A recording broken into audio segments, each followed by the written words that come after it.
And the question is like, you know, how can I get started in real estate with no money?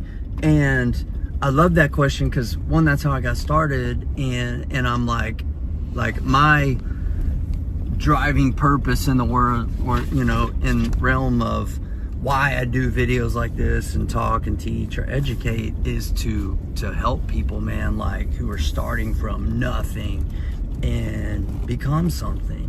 So it all starts like the basics, like number one is like you need to get a lot of education, you need to plan, you need to make a commitment, get some clarity, you need to take massive action. We got all that. So, but in the beginning, right? So the first thing like that is critical, like do not go to step 2.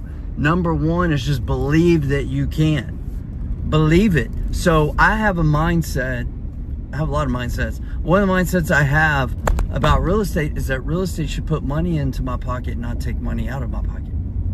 Okay, let me say that again. Real estate should put money into my pocket, not take money out of my pocket.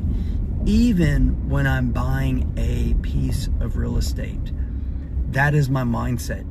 It doesn't mean that I can't call an audible and say, hey, I'm going to put money into this deal. Nope, because that happens on occasion. But my mindset, this is what, like if you're really serious about creating success and becoming a successful real estate investor, entrepreneur, you have to have this mindset, because especially if you're starting out with nothing. That's how I started, broke, no experience, no education. But I had this belief, right? And it wasn't just naivety. It wasn't, however you say that word. It wasn't just me being naive and like all pie in the sky. I educated myself. I knew that it was possible to get into real estate with little to no money down. And I was really going to like, I need that no money plan because I had no money. Didn't even have a little. I was like paycheck to paycheck, right? Like some of you watching this are. Before we talk about that, let me just say that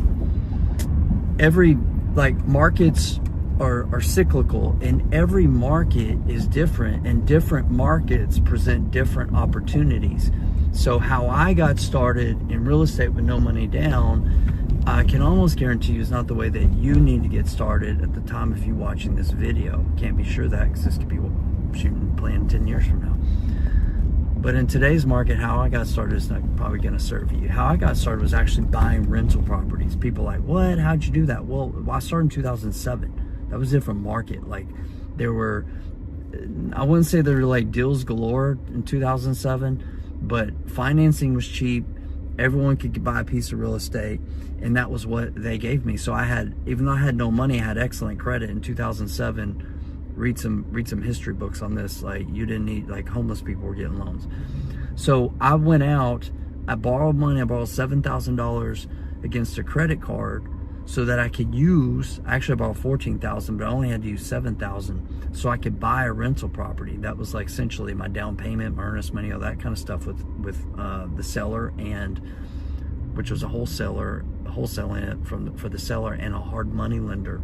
You need to progress. You need to understand when it comes to making money in real estate, there's short term, there's mid-term, and there's long term. And what you got to start figuring out is like in the beginning, like how can you start making money right now? I call there's 3 buckets of real estate. There's active, there's passive, and there's wealth, which is your long-term bucket. What you need to figure out before you start thinking about buying rentals or doing owner finance notes, which I didn't mention, which is another thing we do with no money down, is you need to figure out this active income bucket. Now, number one, like take a look in the mirror and figure out why you're broke. And that's what I had to do. So I was like 30 years old almost. I'm like, I'm 30, I'm working this corporate job, wife and I had student loans, all this stuff. I'm like, why am I broke? I had no financial education. So at that point in time, my wife and I we went through Dave Ramsey's class, we started paying off credit cards, all that kind of stuff. When we got debt free, but we still had no money. So I closed that chapter in my life of bad debt, right? Bad debt, and learned about good debt. And that's what you need to begin doing, is educating yourself, looking for the opportunities, but also figuring out how you can fill up your active income bucket. Once again, active, passive wealth. The quicker that you can learn how to fill up that active income bucket, whether this be from wholesaling deals, flipping properties, whatever it is, that bucket's going to spill over into your passive income. Now you can start buying some rentals, creating some owner finance notes, doing some deals like that, maybe looking at a mobile home park, and things like that. And then ultimately your long-term money, your wealth bucket, will begin to start getting some drops in it, some drips and some drops, and every now and then start filling up. But you got to figure out this short-term game.